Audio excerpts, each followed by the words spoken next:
Bangalore Koshys college BBA aviation second year വിദ്യാർത്ഥിനി സന പർവീൻ ഇന്നലെ ആത്മഹത്യ ചെയ്യുകയുണ്ടായി. 19 വയസ്സ് മാത്രമാണ് ഈ കുട്ടിക്ക് ഉണ്ടായിരുന്നത്. കൂർഗ് മടഗിരി സ്വദേശിനിയാണ് സന പർവീൻ. അവിടെ ഓരോ പ്രശ്നങ്ങളും തുടങ്ങി. അവളിങ്ങനെ പറയും, അവൻ സമ്മതിക്കുന്നില്ലടാ. ഞാൻ അപ്പൊ അവളോട് ചോദിക്കും, എന്തിനാ നീ പറ്റാത്ത ഒരാളുടെ കൂടെ ഇങ്ങനെ നിൽക്കുന്നത്? എന്തിനാ നീ, നിനക്ക് പറ്റില്ല എന്നുണ്ടെങ്കിൽ നിനക്ക് അതൊന്ന് തിരിച്ച് ഇറങ്ങിക്കൂടെ എന്ന് ചോദിക്കുമ്പോൾ അവള് പറയും, ആഗ്രഹമില്ലാത്തതുകൊണ്ടല്ലടാ, അവൻ സമ്മതിക്കണില്ല, ഞാൻ എങ്ങാനും അവനെ ബ്രേക്കപ്പ് ആക്കാൻ പോവാന്നുള്ള ഹിന്റ് അവൻക്ക്. ഹലോ ഗീസ്, അപ്പോൾ ഇന്നത്തെ വിഷയം എന്ന് പറയുന്നത്, കഴിഞ്ഞ ദിവസം ഞാൻ എൻ്റെ കേസറ്റ് എന്ന ഇൻസ്റ്റാഗ്രാം പേജിൽ ഒരു വീഡിയോ കാണാൻ ഇടയായി. ബാംഗ്ലൂരിലെ കോശിസ് കോളേജിൽ BBA ആവിയേഷൻ കോഴ്സ് പഠിക്കാൻ പോയ സന പർവീൻ എന്ന പെൺകുട്ടിക്ക് സംഭവിച്ച കാര്യങ്ങൾ വളരെ കൃത്യമായിട്ട് ആ ഒരു വീഡിയോയിൽ പറയുന്നുണ്ടായിരുന്നു. എന്തായാലും കാര്യത്തിലേക്ക് കടക്കുന്നതിന് മുന്നേ നമുക്ക് ആ വീഡിയോ ഒന്ന് കണ്ടു നോക്കാം. Bangalore Koshys college BBA aviation second year വിദ്യാർത്ഥിനി സന പർവീൻ ഇന്നലെ ആത്മഹത്യ ചെയ്യുകയുണ്ടായി. 19 വയസ്സ് മാത്രമാണ് ഈ കുട്ടിക്ക് ഉണ്ടായിരുന്നത്. കൂർഗ് മടഗിരി സ്വദേശിനിയാണ് സന പർവീൻ. വളരെ ആക്റ്റീവ് ആയിരുന്ന ഒരു കുട്ടിയാണ് സന പർവീൻ. മാത്രമല്ല നന്നായിട്ട് പാട്ടുപാടാൻ കഴിവുള്ള ഒരു കുട്ടിയായിരുന്നു.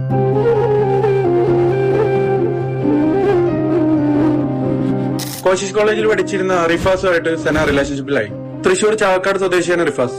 റിഫാസ് സന പർവീന്റെ സീനിയർ കൂടെ ആയിരുന്നു. റിഫാസുമായിട്ട് റിലേഷൻഷിപ്പിലായതിനു ശേഷം പല കാര്യങ്ങളിൽ നിന്നും സന മാറിയിരുന്നു. അതിന് കാരണം തന്നെ റിഫാസിന്റെ ടോർച്ചറിംഗ് ആണ്. മാനസികമായി പലതവണ റിഫാസ് സന പർവീനെ ടോർച്ചർ ചെയ്തു. ആൺകുട്ടികളായിട്ടുള്ള ഫ്രണ്ട്സിനോട് മിണ്ടാൻ പാടില്ല എന്നുള്ള വിലക്കുകൾ, എന്തിനും ഏതിനും തെറി വിളിക്കുക, ചോദ്യം ചെയ്യുക എന്നിങ്ങനെ ഒരുപാട് കാര്യങ്ങൾ. സന പർവീന്റെ കയ്യിൽ നിന്ന് പണവും ഗോൾഡും റിഫാസ് റിലേഷൻഷിപ്പിലായിരിക്കുന്ന സമയത്ത് വാങ്ങിയിട്ടുണ്ട്. സന പർവീൻ ഇതിനു മുമ്പ് ഒരു തവണ റിഫാസിന്റെ ടോർച്ചറിംഗ് കാരണം കോശിസ് കോളേജിൽ വെച്ചിട്ട് ഒരു തവണ ആത്മഹത്യക്ക് ശ്രമിച്ചിട്ടുണ്ട്. അന്ന് ഒരുപക്ഷെ ആരൊക്കെ കണ്ടതുകൊണ്ട് സന അതിൽ നിന്ന് പിന്മാറി. എനിക്ക് തോന്നുന്നു നിങ്ങളിൽ 90% ആളുകളും ഈ ഒരു വാർത്ത അറിഞ്ഞിട്ടുണ്ടാവണം. BBA ആവിയേഷൻ കോഴ്സ് പഠിക്കാൻ പോയ സന പർവീൻ എന്ന പെൺകുട്ടി അവിടെയുള്ള സീനിയർ ആയിട്ടുള്ള റഫാസുമായിട്ട് ഇഷ്ടത്തിലാവുന്നു. പക്ഷെങ്കിൽ ഇതൊരു സാധാരണ ഒരു റിലേഷൻ ആയിരുന്നില്ല, ഒരു ടോക്സിക് റിലേഷൻ എന്ന് തന്നെ പറയാം. കാരണം ഈ ഒരു റിലേഷനിലായതിനു ശേഷം സന പർവീൻ എന്ത് ചെയ്യുന്നുവോ അതൊക്കെ റഫാസിനോട് പറഞ്ഞിട്ടുണ്ടാവണം. ഒരു ആൺകുട്ടിയോട് പോലും സന മിണ്ടുന്നത് റിഫാസിന് ഇഷ്ടമുണ്ടായിരുന്നില്ല. എന്തിന്, റിഫാസിന് എപ്പോൾ പണം ആവശ്യമുണ്ടോ അപ്പോഴൊക്കെ പണവും കയ്യിലുള്ള ഗോൾഡും റിഫാസിന് കൊടുത്തിട്ടുണ്ടായിരിക്കണം. റിഫാസ് വല്ലാതെ സനയെ ടോർച്ചർ ചെയ്യുമായിരുന്നു. എന്തിന്, നല്ല രീതിയിൽ പാട്ടുപാടുമായിരുന്ന സന പർവീൻ ഈ ഒരു റിലേഷനിലായതിനു ശേഷം കോളേജിലുണ്ടായിരുന്ന ഒരു പ്രോഗ്രാമിലും പങ്കെടുത്തിട്ടുണ്ടായിരുന്നില്ല. ഈ ഒരു ടോക്സിക് റിലേഷൻഷിപ്പ് കാരണം സന പർവീൻ മുന്നേ ഒരു ദിവസം കോളേജിൽ നിന്നും ആത്മഹത്യക്ക് ശ്രമിച്ചിട്ടുണ്ടായിരുന്നു. അന്ന് അത് കോളേജ് അധികൃതർ കണ്ടതുകൊണ്ട് സനയെ ആത്മഹത്യയിൽ നിന്നും പിന്തിരിപ്പിച്ചു. പക്ഷേ റിഫാസിന്റെ ടോർച്ചറിങ് സഹിക്കവയ്യാതെ ആരും കാണാതെ സന ആത്മഹത്യ ചെയ്യുകയായിരുന്നു. നമുക്ക് എന്തായാലും ആ ഒരു വീഡിയോയുടെ ബാക്കി കൂടെ ഒന്ന് കേട്ടു നോക്കാം. കോശിസ് കോളേജിന് ഈ സൂസൈഡിൽ ഉണ്ടാകാൻ അവസ്ഥ ചെറുതല്ല. ഈ കുട്ടിക്ക് ഒരു കൗൺസിലിംഗ് കൊടുക്കാനോ ഇങ്ങനെ ആ പെൺകുട്ടിയുടെ മാതാപിതാക്കളെ അറിയിക്കാനോ അവരൊരിക്കൽ പോലും ശ്രമിച്ചിട്ടില്ല കോശിസ് കോളേജ്. ഇതിനൊക്കെ പുറമെ സന പർവീൻ മരിച്ചതിന് ശേഷം സന പർവീന്റെ പേരന്റ്സ് എത്തുന്ന സമയത്ത് കോശിസ് കോളേജിൽ ഒരു ടീച്ചേഴ്സ് പോലും അവിടെ ഉണ്ടായിരുന്നില്ല. സന പർവീൻ ആത്മഹത്യക്ക് ശ്രമിച്ചതിന് ശേഷം ഹോസ്പിറ്റലിൽ കൊണ്ടുപോകാൻ പോലും കോശിസ് കോളേജിന്റെ ഭാഗത്തുനിന്ന് ഒരു സഹകരണം ഉണ്ടായിട്ടില്ല. വിദ്യാഭ്യാസം കച്ചവടമാക്കുന്ന സ്ഥാപനങ്ങളിൽ ഒരു ആപത്ത് ഒരു വിദ്യാർത്ഥിക്ക് ഉണ്ടായി കഴിഞ്ഞാൽ സഹായിക്കാൻ ആരും ഉണ്ടാവില്ല എന്നെങ്കിലും നമ്മൾ മനസ്സിലാക്കി തുടങ്ങണം. ഇവിടെ ഈ ഒരു പെൺകുട്ടി മരിച്ചതിന് പൂർണ്ണമായിട്ടും കോളേജിനെ തെറ്റു പറയാൻ കഴിയില്ല. കാരണം കോളേജിൽ നല്ല രീതിയിൽ തന്നെ കുട്ടികളുണ്ടാകും. അപ്പോൾ ഓരോ കുട്ടികളെയും ശ്രദ്ധിച്ച് നല്ല വഴിക്ക് കൊണ്ടുപോകാൻ കോളേജ് അധികൃതർക്ക് കഴിഞ്ഞെന്ന് വരില്ല. പക്ഷെ ഇവിടെ ഒരു കാര്യം പറഞ്ഞത്, സന മരിച്ചത് അറിഞ്ഞിട്ടും കോളേജിലേക്ക് കൊണ്ടുപോകാൻ കോളേജ് അധികൃതർ തയ്യാറായില്ല എങ്കിൽ അത് വളരെ വലിയ തെറ്റ് തന്നെയാണ്. കോളേജിന്റെ ഭാഗത്ത് നിന്ന് നടന്ന അനാസ്ഥ തന്നെയാണ്. ഇതിന് കോളേജ് അധികൃതർ ഉത്തരം പറഞ്ഞേ മതിയാകൂ. പിന്നെ ഒരു കോളേജിൽ അഡ്മിഷൻ എടുക്കുമ്പോൾ അവിടെ പലതരത്തിലുള്ള കുട്ടികൾ ഉണ്ടാകും. നമ്മളെ ചതിയിലേക്ക് എത്തിക്കുന്ന പലതരത്തിലുള്ള മയക്കുമരുന്ന്, ഡ്രഗ്സ് ഒക്കെ യൂസ് ചെയ്യുന്ന കുട്ടികൾ ഉണ്ടായേക്കാം. ടോക്സിക് ആയിട്ടുള്ള ആളുകൾ ഉണ്ടായേക്കാം. പക്ഷേ ഇതിൽ നിന്നൊക്കെ നമുക്ക് കടിഞ്ഞാണിടേണ്ടത് നമ്മൾ തന്നെയാണ്. ഒരൊറ്റ നോട്ടത്തിൽ നമുക്ക് ഒരാളെയും മനസ്സിലാക്കാൻ കഴിയില്ല, അല്ലേ? റിലേഷൻഷിപ്പിലായാൽ ഓപ്പോസിറ്റുള്ള ആ ഒരു വ്യക്തിക്ക് നമ്മളോടുള്ള പെരുമാറ്റം എങ്ങനെയാണെന്ന് നമ്മൾ മനസ്സിലാക്കിയിട്ട് അത് മുന്നോട്ട് കൊണ്ടുപോകാൻ കഴിയില്ലെങ്കിൽ തീർച്ചയായും നമ്മളത് സ്റ്റോപ്പ് ചെയ്തേക്കണം. നോ പറയേണ്ടടുത്ത് നോ പറയുക തന്നെ വേണം. അല്ലാതെ അയാൾ പറയുന്നതും ചെയ്യുന്നതും സഹിച്ചു നിന്ന് ഒടുക്കം ജീവൻ ഒടുക്കുകയല്ല വേണ്ടത്. ഇപ്പൊ എത്രയോ കേസുകൾ ഇതുപോലെ നടക്കുന്നു. ഇതുപോലെ തന്നെയായിരുന്നു കോഴിക്കോട്ടുകാരി ആയിഷയും മരിച്ചത്. ാണെന്ന് പറഞ്ഞ് മംഗലാപുരത്ത് പോയിട്ട് ഒടുക്കം കോഴിക്കോട്ടുള്ള ആൺ സുഹൃത്തിന്റെ ഫ്ളാറ്റിൽ മരിച്ച നിലയിൽ കണ്ടെത്തുകയായിരുന്നു. ഒരു റിലേഷൻഷിപ്പിൽ അഭിപ്രായ വ്യത്യാസം വന്നാൽ അത് ഒത്തുപോവില്ല എന്ന് തോന്നി തുടങ്ങിയാൽ അപ്പോൾ അത് ഒഴിവാക്കിയേക്കണം. മേ ബി അയാൾ ഒന്നിച്ചുള്ള ഫോട്ടോ ഉണ്ടെന്ന് പറഞ്ഞിട്ട് ഭീഷണിപ്പെടുത്തിയേക്കാം. അതൊക്കെ പേടിച്ചിട്ട് സ്വയം മുള്ളുരുകി ആത്മഹത്യ ചെയ്യുന്നതിനേക്കാൾ നല്ലത് ആ റിലേഷൻ അങ്ങ് കട്ട് ചെയ്യുന്നതല്ലേ. ടോക്സിക് ആയിട്ടുള്ള ആളുകളുണ്ട്. അവർ ചിന്തിക്കുന്നത് എങ്ങനെയാണെന്ന് അറിയോ? പെൺകുട്ടിക്ക് ഇങ്ങോട്ട് ഇഷ്ടം വേണമെന്നില്ല, പക്ഷേ എങ്കിൽ എനിക്ക് അവളെ വേണം. അതിനു വേണ്ടിയിട്ട് ഏതറ്റം വരെയും പോകുന്ന ആളുകളുണ്ട്.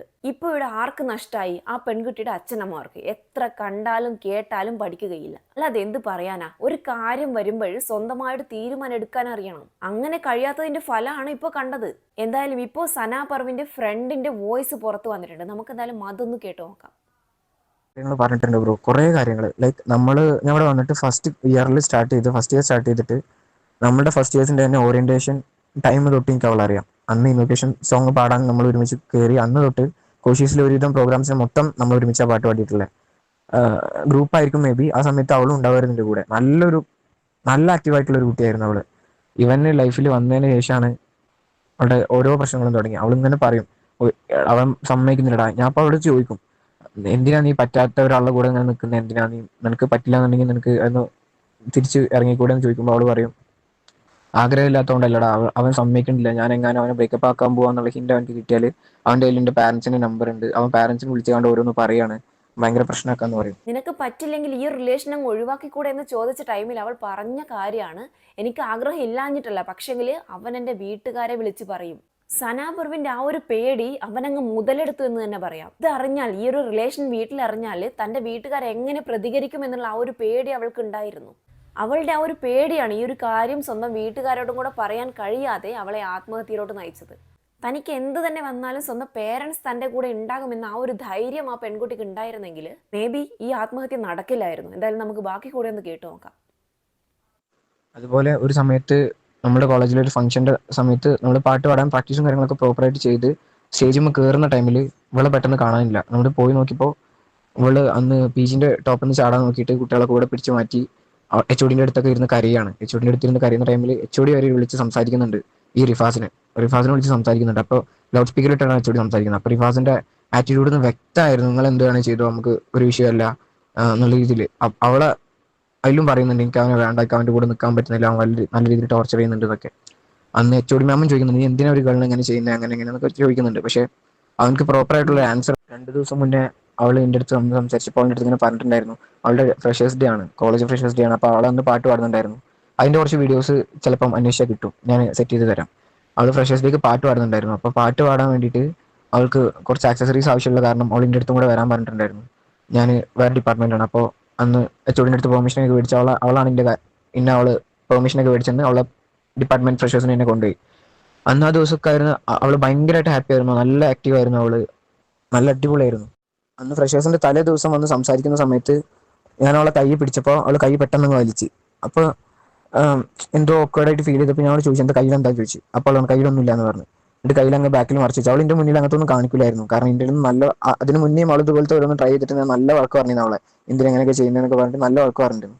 ആ സമയത്ത് അവൾ കൈ ബാക്കിൽ വെച്ചപ്പോൾ ഞാൻ അവിടുത്തെ പറഞ്ഞ സാധനം കൈ കാണിക്കുന്നു പറഞ്ഞപ്പോൾ അവൾ ആദ്യം സമ്മതിച്ചില്ല. പിന്നെ കൈ കാണിച്ചപ്പോൾ ഞാൻ ശ്രദ്ധിച്ച് ഒരു 10-15 വെട്ട് അവൾ ബ്ലേഡ് യൂസ് ചെയ്തിട്ട് അവളെ നെർവ് കട്ട് ചെയ്തിട്ടാണ്.